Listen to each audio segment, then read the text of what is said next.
नमस्कार, आप देख रहे हैं इंडिया न्यूज। आपके साथ मैं हूं रचना। शुरुआत करेंगे सुपरफास्ट 100 की और अगले आधे घंटे आपको रूबरू करवाएंगे देश और दुनिया की तमाम बड़ी खबरों से तेज रफ्तार के साथ। नमस्कार, आपके साथ मैं हूं चित्रा त्रिपाठी। तो शुरू करते हैं तेज रफ्तार खबरों का सिलसिला और सुपरफास्ट 100 में सबसे पहले बात सदन में हो रहे हंगामे की। ईद और वीकेंड की छुट्टी के बाद संसद शुरू होते ही जोरदार हंगामा हुआ।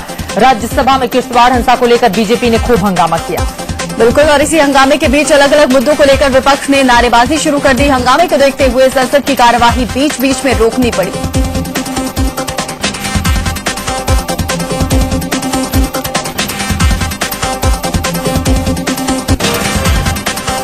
सरकार के लिए राहत की बात यह है कि संसद में फूड सिक्योरिटी का विरोध बीजेपी नहीं करेगी। प्रधानमंत्री पहले ही बिल को पारित कराने के लिए विपक्ष का समर्थन मांग चुके हैं, लेकिन कई पार्टियां विरोध के मूड में भी हैं।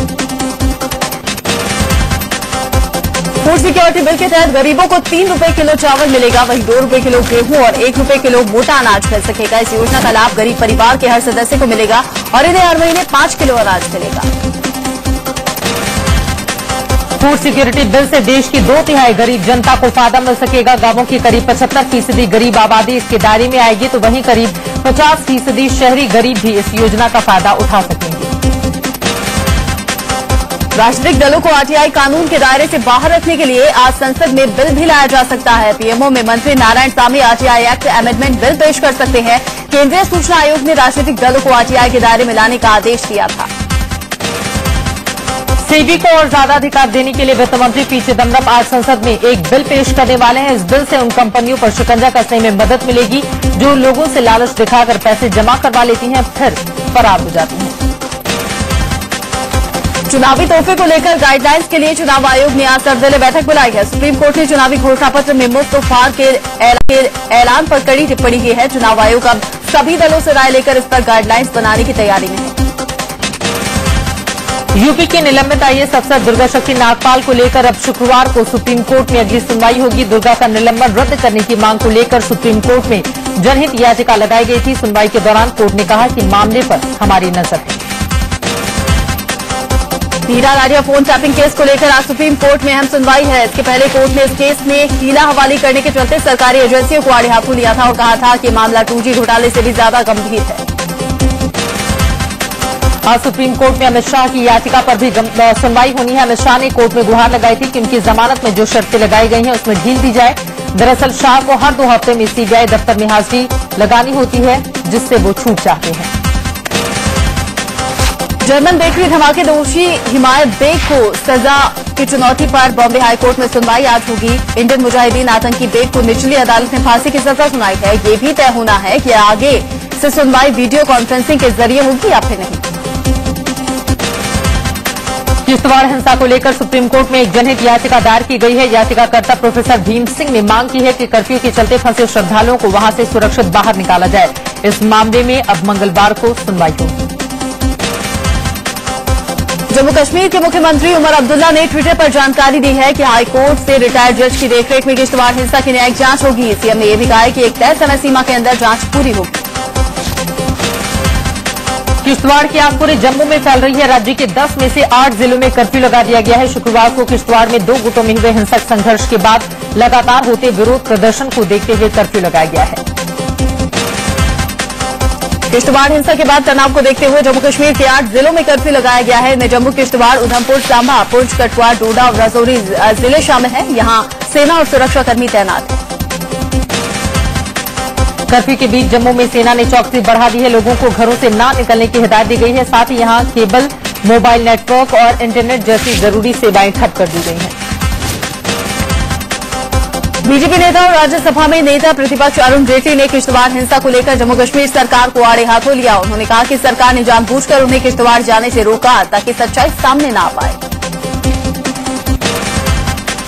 दरअसल रविवार को जब अरुण जेटली जम्मू एयरपोर्ट पहुंचे तो वहीं से उन्हें हिरासत में ले लिया गया। उन्हें किश्तवाड़ नहीं जाने दिया गया और दिल्ली वापस भेज दिया गया।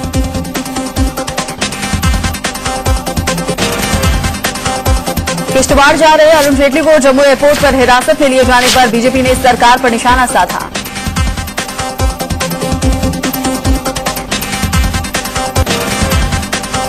कांग्रेस प्रवक्ता राशिद अल्वी ने पूछा है कि आखिर जहां जहां हिंसक झड़पें होती हैं, क्या वहां वहां बीजेपी नेता पहुंच जाते हैं। कांग्रेस नेता और केंद्रीय स्वास्थ्य मंत्री गुलाम नबी आजाद ने किश्तवाड़ हिंसा को दुर्भाग्यपूर्ण कहा। उन्होंने कहा, कुछ लोग हालात बिगाड़ना चाहते हैं, लेकिन ऐसा होगा नहीं। पाकिस्तान ने फिर सीजफायर का उल्लंघन किया है। एलओसी पर पुंछ में दुर्गा बटालियन और दगवार में पाकिस्तान की ओर से लगातार फायरिंग की, जिसका भारत की तरफ से भी जवाब दिया गया। पुंछ के दुर्गा बटालियन में पाकिस्तान की तरफ से रविवार रात करीब 9:50 से फायरिंग शुरू हुई। ऑटोमेटिक हथियारों से लगातार गोलियां दागी गई और सुबह तक ये फायरिंग चलती रही।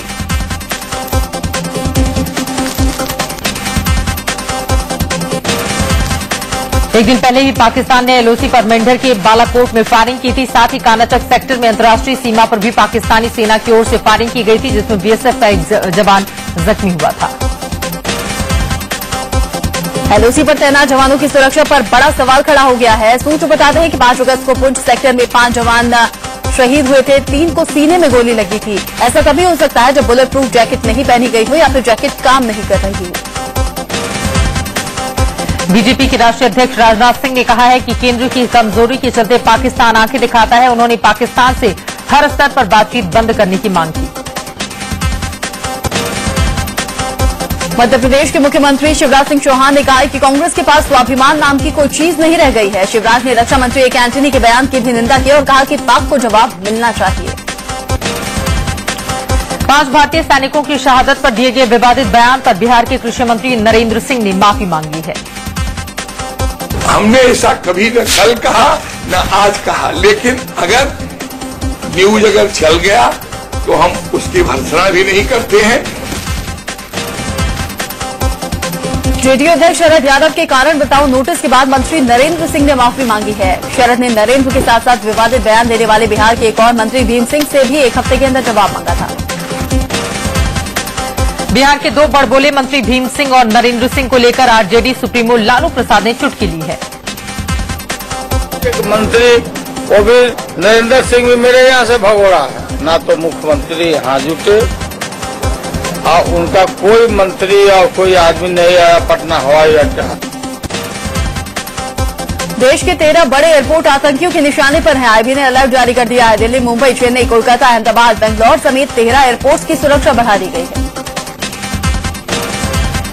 गणतंत्र दिवस समारोह की ठीक पहले महात्मा गांधी के स्मारक स्थल राजघाट में सुरक्षा के पुख्ता बंदोबस्त कर दिए गए हैं। दिल्ली में नेताओं के 8 दूसरे समाधि स्थलों पर भी हथियारबंद सुरक्षाकर्मी तैनात हैं। ओबामा के नारे को हैदराबाद में मोदी ने दोहराया तो कांग्रेस महासचिव दिग्विजय सिंह को बोलने का मौका मिल गया। ट्विटर पर उन्होंने लिखा कि अब हमारे पास भी एक नकली देसी ओबामा है, फेकू पूरे फॉर्म में है। दरअसल रविवार को हैदराबाद की रैली में नरेंद्र मोदी अमेरिका के राष्ट्रपति बराक ओबामा के चर्चित नारे यस वी कैन को दोहराते हुए दिखाई दिए।